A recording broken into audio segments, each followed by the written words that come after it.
मेरी जितनी माता बहनें बैठी हैं सामने की तरफ देखो, नजर हटी और दुर्घटना ऐसे देख रहे हो बगल में जैसे ट्रेन आ रही हो, पीछे से ट्रेन तो आ नहीं रही है, सामने देखो। बोलिए अयोध्यानाथ की, बोलिए राजा रामचंद्र भगवान की।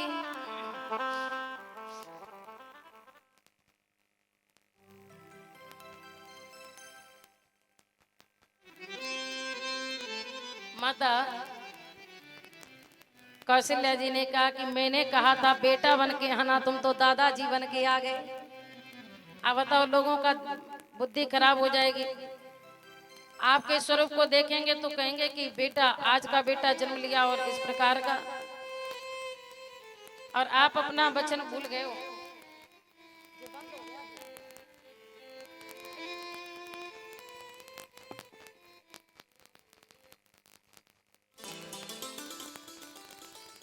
माता कौशल्या ने कहा कि आप अपना वचन भूल गए। मैंने कहा था बेटा बन के आना, आप तो दादाजी बन के आए हो।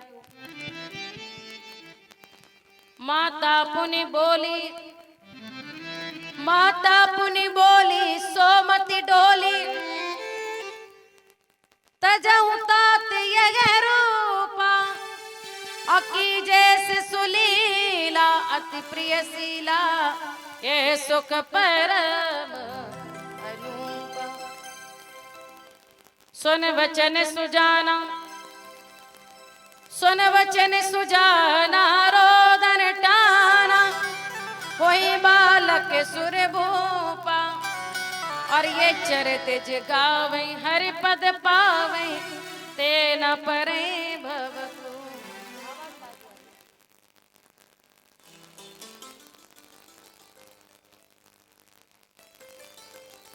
और जब माता कौशल्या ने इतना कहा तो हमारे राम जी बालक बन जाते हैं। आज जब बालक बन गए तो जोर जोर से रुदन करने लगे, और जब भगवान की किलकारी गूंजी ना, भगवान का स्वर गूंजा, तो गोस्वामी जी ने लिखा क्या, सेन से सुरुदन परम प्रिय बानी,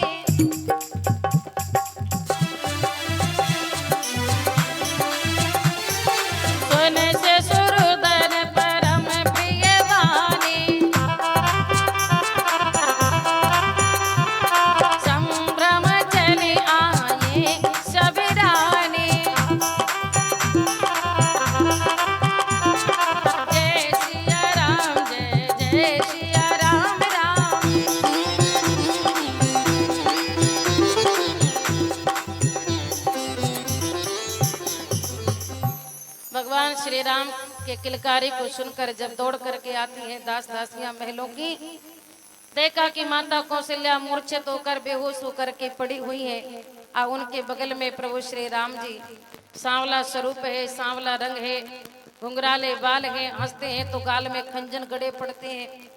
हजारों हजार कामदेव मिलकर जिनके पैर के नख की सुंदरता की बराबरी ना कर सके, ऐसे सुंदर सांवले सरकार माता कौशल्या के बगल में लेटे हुए हैं। और एक दासी दौड़ी दौड़ी गई,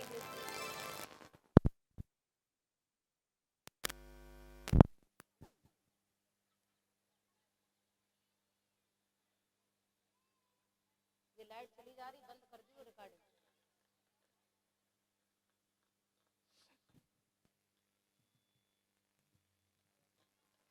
अच्छा एक बात और है, 2 दिन का तो मुझे पता नहीं, लेकिन कल जितने भी लोग आए थे वो 4-4 नहीं, वो तो 5-5 लेके आए हैं अपने साथ में। तभी तो देखो आज पूरा इतना पांडाल भर गया, बाहर भी लोग बैठे हैं, बहुत अच्छी बात है। अब 2 दिन से तो पता नहीं था, लेकिन आज तो महाराज जो व्यक्ति कल आए थे ना, मुझे लगता है वो अपने साथ में, मैंने कहा था 4-4 को लेके आना, वो 5-5 को लेके आए। और श्रोता हूं तो ग्राम बमना जैसे। आइए चारों भाइयों जो माता कौशल्या के बगल में जब राम जी को देखा तो एक दासी दौड़ी दौड़ी गई और महाराज दशरथ जी से कहा, महाराज बधाई हो बधाई। दशरथ जी ने कहा क्या हुआ?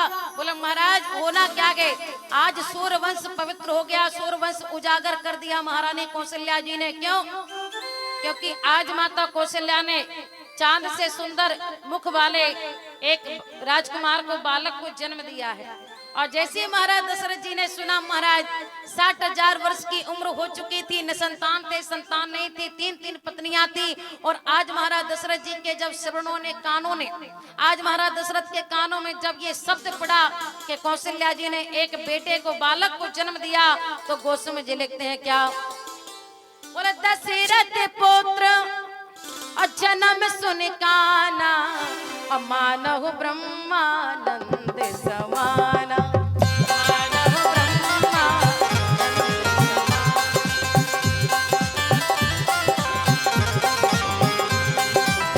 परमानंद और मन राजा, अब कहा बुलाई बजाऊं बाजा।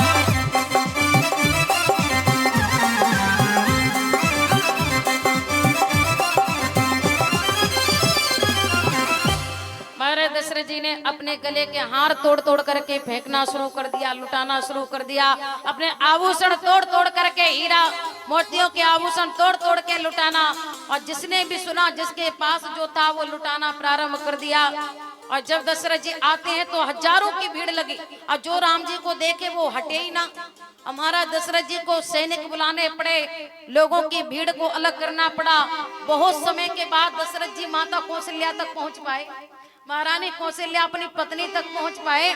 और जैसे ही गुरु वशिष्ठ जी और दशरथ जी माता कौशल्या के पास पहुंचे, और जैसे कौशल्या जी के बगल में लेटे हुए सांवले सरकार को, मेरे राम जी को दशरथ जी ने हाथों में लिया। और जैसे ही दशरथ जी ने राम जी को गोद में लिया तो एक और समाचार मिला, एक और दासी चिल्लाती आई, महाराज बधाई हो, बधाई हो, बधाई हो, बधाई। दशरथ जी ने कहा, बताओ किस बात की बधाई? बोले महाराज सोने में सुहागा हो गया, एक बेटा आपकी गोद में है और 3 बेटे आपकी गोद में आने के लिए तड़प रहे हैं। एक पुत्र आपकी गोद में है और चलिए 3 पुत्र आपकी प्रतीक्षा कर रहे हैं। दासी ने कहा क्या? बोले कई सुता और सुमित्रा, तो बधाई दीजिए, क्योंकि माता कौशल्या ने एक बेटे को, केकई ने एक बेटे को, और सुमित्रा जी ने 2 बेटों को जन्म दिया। कौशल्या जी का एक बेटा, सुमित्रा जी का एक बेटा, और जो है केकई का एक बेटा और सुमित्रा जी के 2 बेटे हैं। तो अब मुझे तो डबल बधाई दीजिए। महाराज दशरथ जी ने आभूषण दिए, बधाई दी, न्यौछावर दी, करे न्यौछावर आरत करई, बार बार से सुचरणन पर।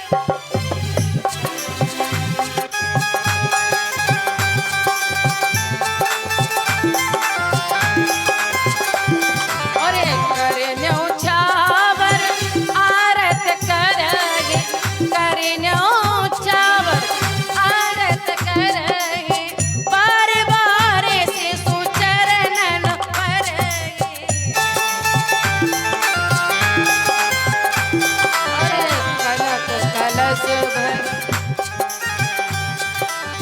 कनक कलश भरी गोपर तारा, गावई बैठिया भूप द्वारा।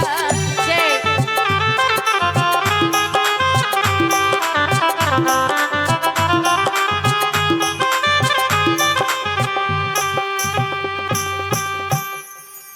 सब चारों भाइयों के पल्ले डाले गए, चारों भाइयों को लिटाया गया, चारों की बधाई हुई। आइए फिर कभी समय मिलेगा, अब आपके गांव में कभी राम कथा कहेंगे, लेकिन अभी तो भागवत कहनी है। ये तो हमारे भोले बाबा की कृपा थी, शंकर भगवान की कृपा थी, जो आज आपके बीच में यहाँ भगवान की दिव्य भगवत कथा चल रही है। और कथाएं तो होती रहनी चाहिए, हम आए चाहे ना आए, लेकिन धार्मिक कार्य होते रहने चाहिए। क्यों? क्योंकि ये जो बच्चे हैं ना, ये जो पीढ़ी है, अब आगे हमारे धर्म की रक्षा इनको करनी है, धर्म इनको बचाना है। और अपने बच्चों को जब तक हम कथा नहीं सुनाएंगे, वेद शास्त्र नहीं सुनाएंगे, वेद पुराणों की बातें नहीं बताएंगे, धर्म संस्कारों की बातें नहीं बताएंगे, तो आगे जाकर के तो हमारा धर्म लुप्त हो जाएगा कि नहीं हो जाएगा। तो अपने बच्चों को अपने धर्म बचाने के लिए, अपनी संस्कृति बचाने के लिए, अपना सनातन, आपने देखा होगा मुस्लिम का बेटा जब बोलना भी नहीं जानता, और फिर भी देखिए छोटे छोटे बच्चे नमाज पढ़ने जाते हैं, आपको मस्जिदों में दिखाई देंगे तीनों टाइम, और जितने टाइम अजान होती है उतने टाइम अजान करते हैं, अपने भगवान को याद करते हैं। और हमारे बच्चे 10 साल का बच्चा जो है उसको राम का नाम तो नहीं आता, लेकिन 5 साल की उम्र होती है वो गाता है 100 साल पहले। 5 साल का बेटा है, राम का नाम नहीं लेगा लेकिन फिल्मी गाना गाएगा 100 साल पहले। ये नहीं होना चाहिए। आज चारों की बधाई हुई, आइए सभी बधाई करें। मुझे लगता है कि भागवत कथा हो रही, कन्हैया का जन्मोत्सव है, तो राम जन्म की खुशी कम हो रही है, नहीं ना? तो थोड़े राम जन्म की बधाई करें। और देखो आप लोग एक बात बताओ, जितने भी मेरे भैया जी बैठे हैं, आप लोग एक बात बताइए। अब आप लोग कहते होंगे कि बहन जी क्यों कहती हैं कि बधाई कीजिए, न्यौछावर कीजिए। अरे भाई हम थोड़ी कहते हैं, तो रामायण में लिखा है, जो रामायण पढ़ते हैं क्या लिखा, करे न्यौछावर आरती करे। जब राम जी का पलना डला, राम जी का जन्म हुआ, तो जो लोग भी आते हैं तो क्या करते हैं, न्यौछावर करते हैं और आरती करते हैं। आइए जिनको भी राम जन्म में न्यौछावर करनी हो, बधाई करनी हो, वो कर सकते हैं। इसके बाद में सीधा कृष्ण जन्म में चलेंगे। बस एक बधाई होगी, उसके बाद में कृष्ण कथा होगी। अरे प्रगटे हैं चारों भैया, देखो भैया हमारे यजमान जी विजय सिंह राजपूत जी, अब सबसे पहले तो न्यौछावर उन्हीं को करनी पड़ेगी। राम जी का जन्म हुआ है तो भाई न्यौछावर खर्चा तो लगता है। बोलो जय श्री राम। आज जिनको भी करना हो आप आके कर सकते हैं, बाद में कन्हैया का जन्म होगा। अरे प्रगटे हैं चारों भैया, अवध में बाजे बधैया।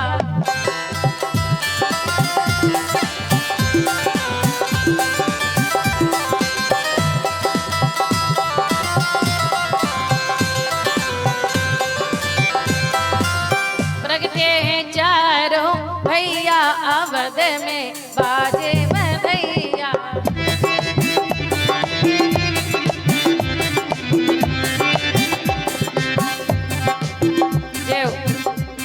जिनको बधाई करनी हो बधाई कर सकती है माता बहनें उठ करके सभी। प्रगटे चारों भैया, अवध में बजरे बधैया। प्रगटे चारों भैया, अवध में बाजे बधैया।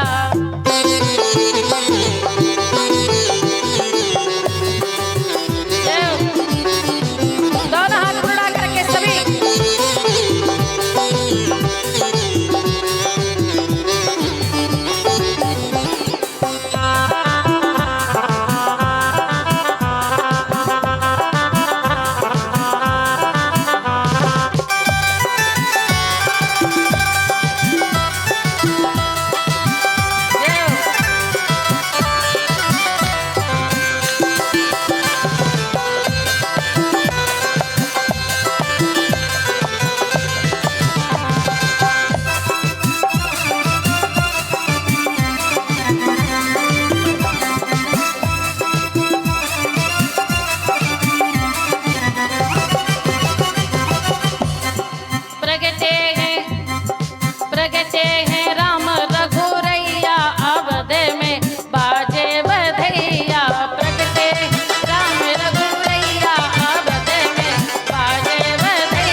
शांत शांत बैठी हो महाराज, थोड़ा राम जी की बधाई करो और थोड़ा मेरे साथ में सभी मिलकर के गाएंगे। भगवान की बधाई है, ऐसा अवसर बार बार थोड़ी आता है। का जगमग जगमग जगमग जगमग जगमग जगमग दियला जलते हैं, अरे जगमग जगमग दिया जलते हैं, जगमग जगमग, अरे झिलमिल होवे अटरिया, हाँ झिलमिल हो रही अटरिया, आवद में बाजे बधैया, झिलमिल हो रही अटरिया, आवद में बाजे बधैया।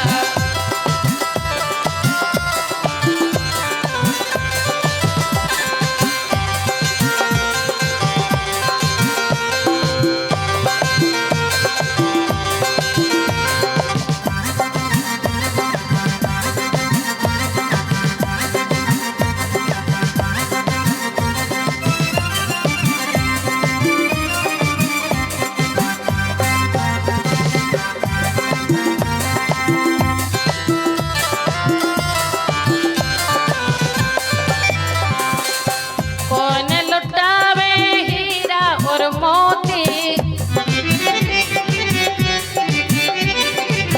कौन लुटावे हीरा और मोती, कौन लुटावे हीरा और मोती, कौन लुटावे रुपैया, हाँ कौन लुटावे रुपैया, आवद में वाले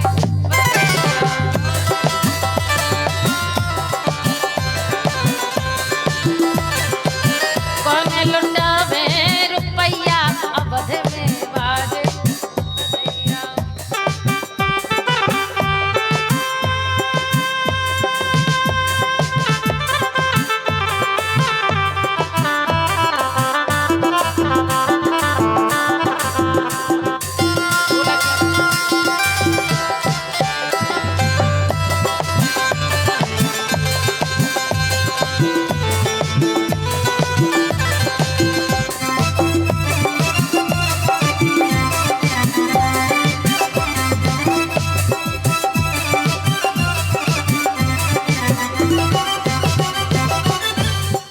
के कई लुटावे हीरा और मोती,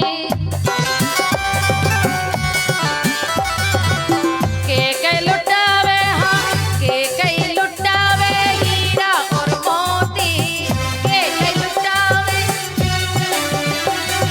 और माता लुटावे रुपैया, मैया लुटावे रुपैया, अवध में बाजे बधैया, मैया लुटावे रुपैया, अवध में रखते हैं चारों भैया, अवध में बाजे बधैया।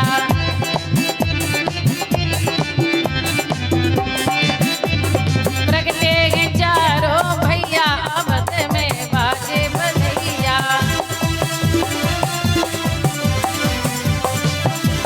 प्रगटे हैं राम रघुरैया, अवध में बाजे बधैया, प्रगटे हैं बोले राजा रामचंद्र भगवान की, बोलिए अयोध्यानाथ की।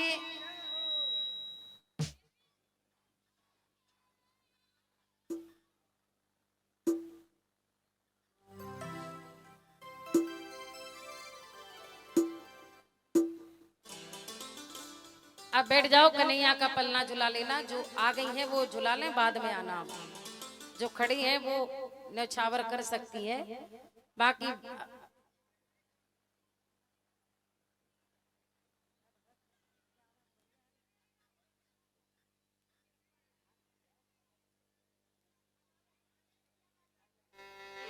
अब तो माता बहने ये कह रही हैं, बहन जी अब तो रसगुल्ला वाली कथा सुनाओ, ये तो बहुत कथा हो गई। आपस में बैठी बैठी एक दूसरे को देख रही हैं और ये सोच रही हैं, कहो बहन जी कब होगी रसगुल्ला वाली कथा। अब 2 घंटा तो हो गए बैठे बैठे, अभी तक रसगुल्ले तो आए नहीं।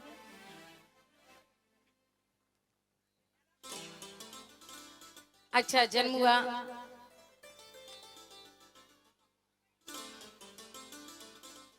जन्म के बाद में राम जी विद्याधन करने गए। विश्वामित्र जी उनको लेके चले गए। ताड़का का वध किया, मारीचबाहु का वध किया, जनकपुर में गए, अहिल्या का उद्धार किया, धनुष को तोड़ा, सीता जी से विवाह किया। अब विवाह होकर के आया तो कई ने तो वरदान मांग लिए। वनवास हो गया, वन में गए तो सीता जी का हरण हो गया। आज जब सीता जी का हरण हुआ तो राम रावण युद्ध चला। युद्ध में राम जी ने रावण का वध किया, सीता जी को लेके आए, राम जी राजा बने, सीता जी रानी बनी। बोलो जय श्री राम। आप बैठ जाओ।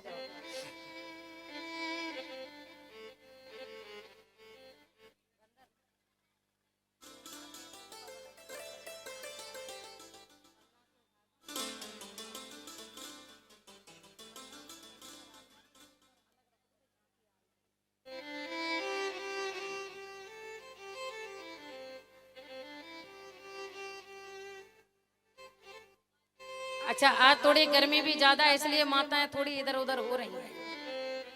हाँ है, सच में है। अरे जब हम इतने ऊपर बैठे, चारों तरफ से हवा आ रही, जब हमें इतनी लग रही है तो आपको तो परेशानी थोड़ी होगी। लेकिन एक बात और है, ऐसे अवसर ऐसे समय बार बार तो आते नहीं है। माताओं सभी ध्यान देना, अब सभी शांति से बैठे एकदम।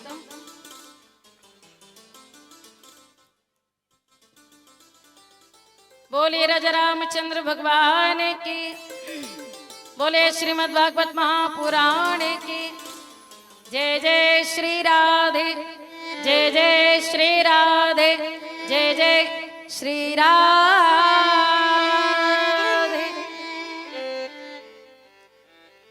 तो भैया राम जी राजा बने, सीता जी रानी बनी।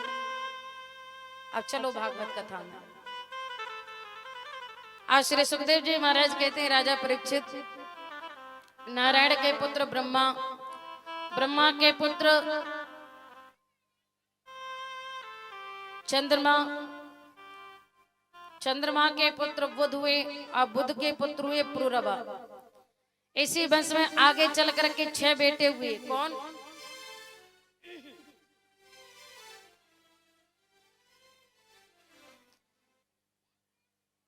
बोलो जय श्री कृष्ण।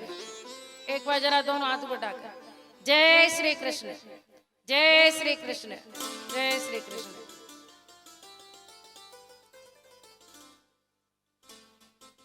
महाराज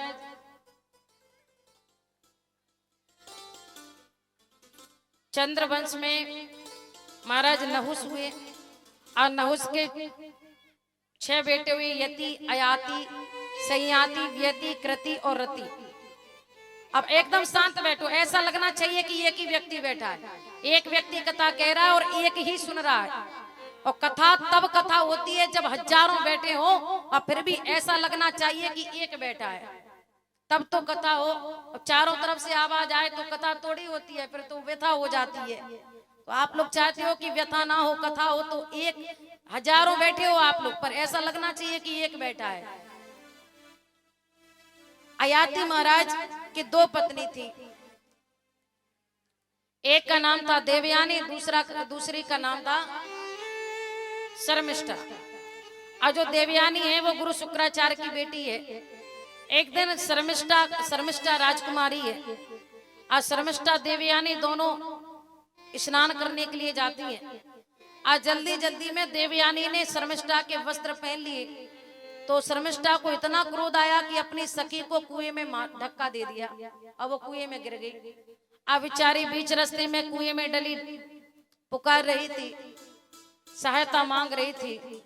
उधर से महाराज अयाति ने जब सुना, महाराज अयाति आते हैं और देवयानी को बाहर निकालती है। और जब देवयानी को देखा, देवयानी बड़ी सुंदर थी, तो विवाह कर लिया और शर्मिष्ठा को उसकी दासी बना दिया।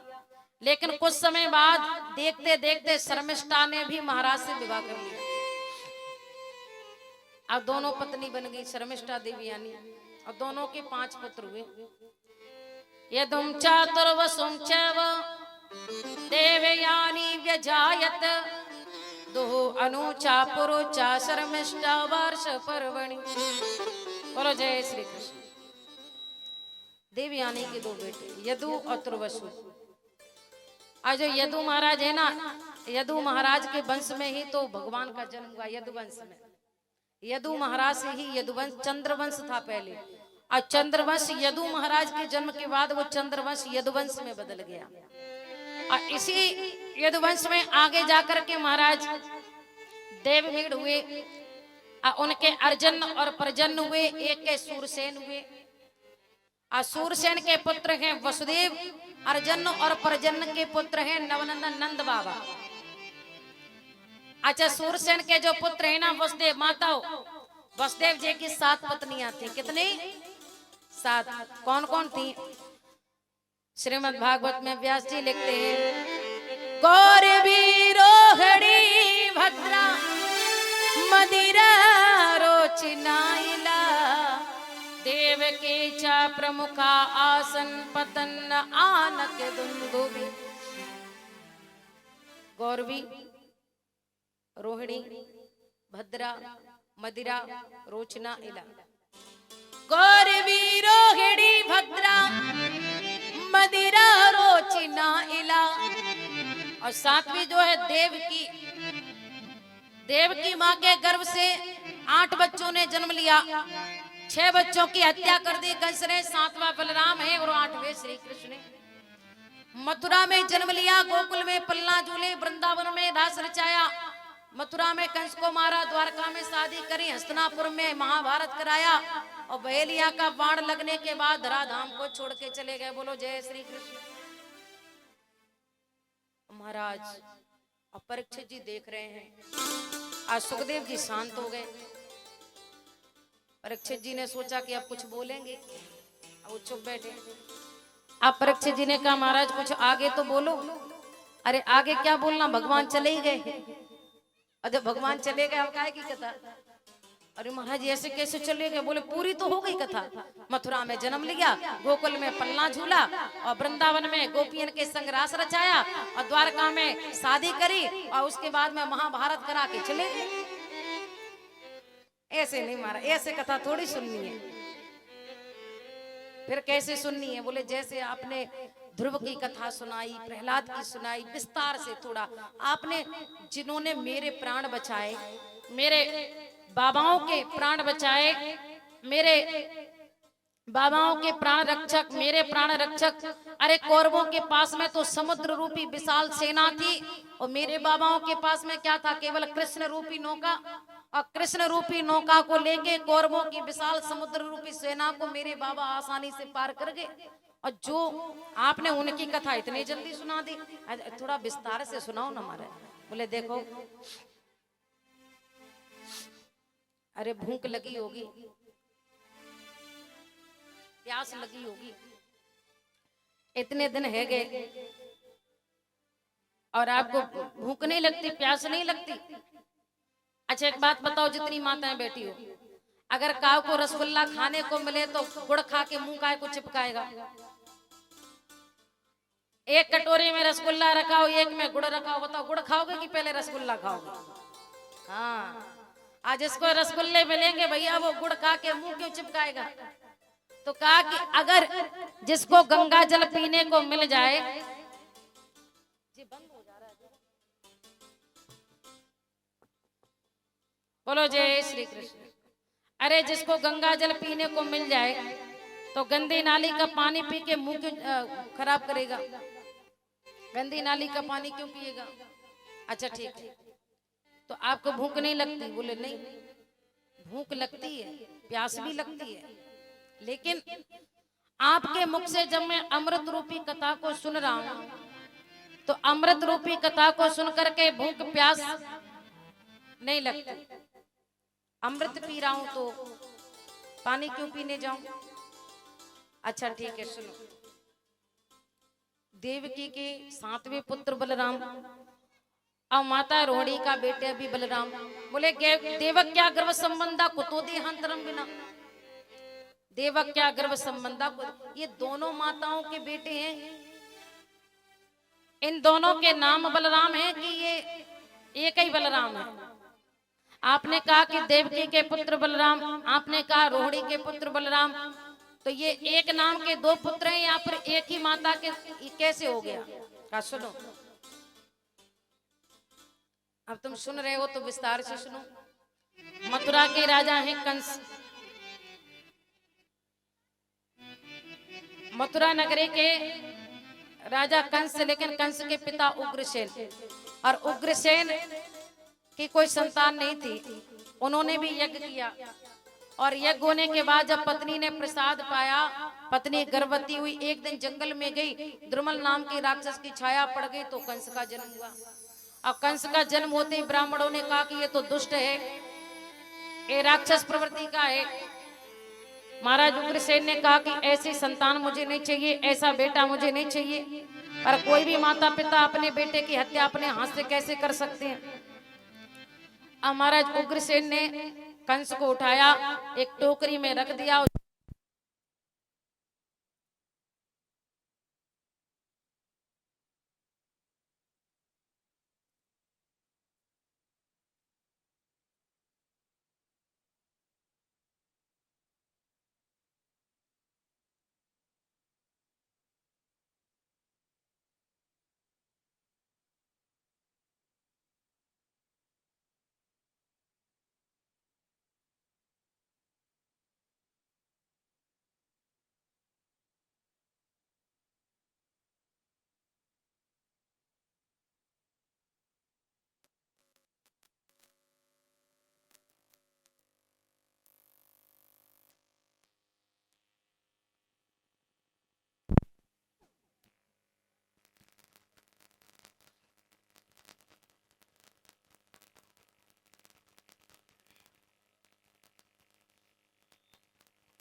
बंद मत करवाना।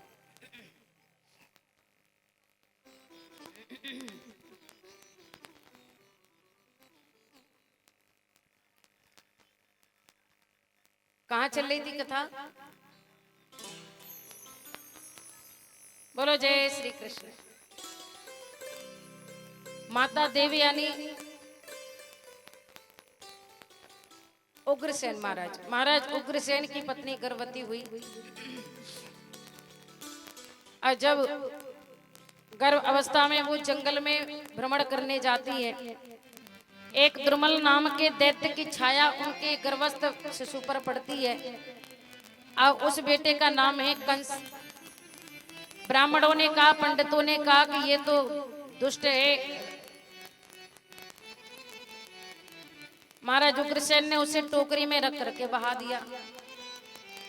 आज जमुना जी में जब बहता हुआ जा रहा था, आगे जाकर के महाराज वसुदेव के पिता सूरसेन संध्या वंदन कर रहे थे, और जब बच्चे को बहता देखा तो टोकरी से उठाया, घर पे लेके आ गए। पत्नी से कहा कि अभी तक हमारा एक ही बेटा था वसुदेव, हमारा एक बेटा और है, और उसका नाम कंस। और दोनों वसुदेव कंस एक साथ पल करके बड़े होते हैं।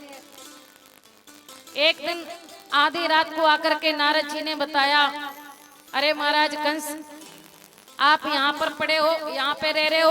अरे आप तो मथुरा के महाराज उग्रसेन की संतान हो, पुत्र हो, मथुरा के होने वाले राजा हो, महाराजा हो, आप यहाँ। और आधी रात को उठ करके कंस चला गया। आधी रात को उठ के गया कैलाश पर्वत पर, और कैलाश पर्वत पर जाकर के उसने तप किया। अब भगवान भोलेनाथ उसकी तपस्या से प्रसन्न होके एक धनुष दे दिए, और कहा कि कंस, जो इस धनुष को तोड़ेगा वो तुझे जिंदा नहीं छोड़ेगा। जिस दिन ये धनुष टूटेगा समझ लेना कि तुम्हारी सांसें टूट गई, तुम अंत आ गया है।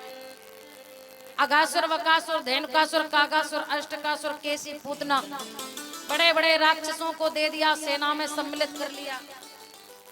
अब कंस ने आके मथुरा पे चढ़ाई कर दी। अब मथुरा में कंस ने कह दिया, यज्ञ करना है तो कंस महायज्ञ करो, मंत्र बोलना है तो कंसाय स्वाहा बोलो। और जिसने कंस को रोका उसको हथकड़ियां बेड़ियां लगा करके जेल में डाल दिया। और जब पिताजी ने रोका तो पिताजी को भी महाराज उग्रसेन को हथकड़ियां बेड़ियां लगाकर जेल में डाल दिया। लेकिन कुछ समय बाद कंस ने सोचा अपनी बहन देवकी का विवाह कर दूं। अब वसुदेव जी के साथ में देवकी का विवाह तय कर दिया। और जब माता देवकी का विवाह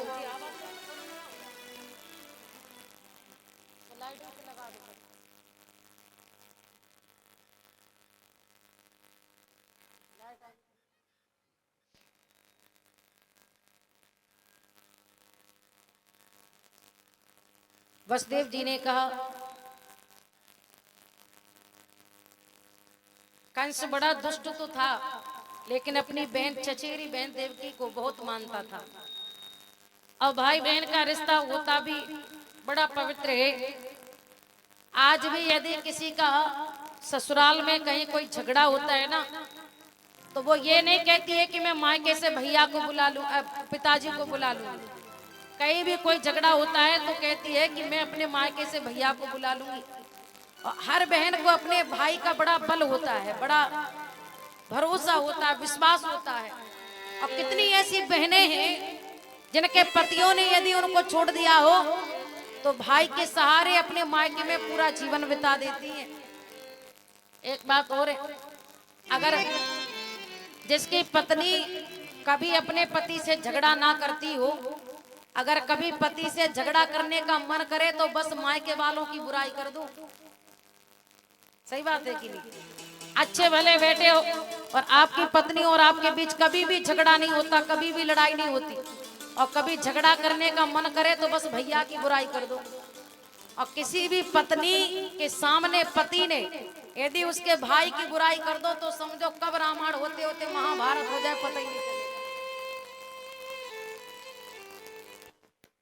माता बहने अपने भैया की बुराई तो सुन ही नहीं सकती। सही बात है कि नहीं? बताओ, बोलो जय श्री राम। जितनी माताएं बैठी हैं सही बताना, भैया की बुराई नहीं सुन सकती। अब भाई भी कैसा होना चाहिए? अगर बहन के जीवन में सुख हो तो भाई 10 कदम पीछे खड़ा हो, लेकिन यदि बहन के जीवन में दुख हो तो भाई ऐसा होना चाहिए जो बहन के दुख के समय में 10 कदम आगे आके खड़ा हो जाए और बहन को सांत्वना दे, बहन को तसल्ली दे, अपनी बहन के सर पर हाथ रख के कहे कि बहन चिंता मत करो, तुम्हारे दुख के समय में तुम्हारा भाई 10 कदम तुम्हारे आगे है। सुख में भाई साथ ना हो, लेकिन सच्चा भाई वो है जो बहन के दुख में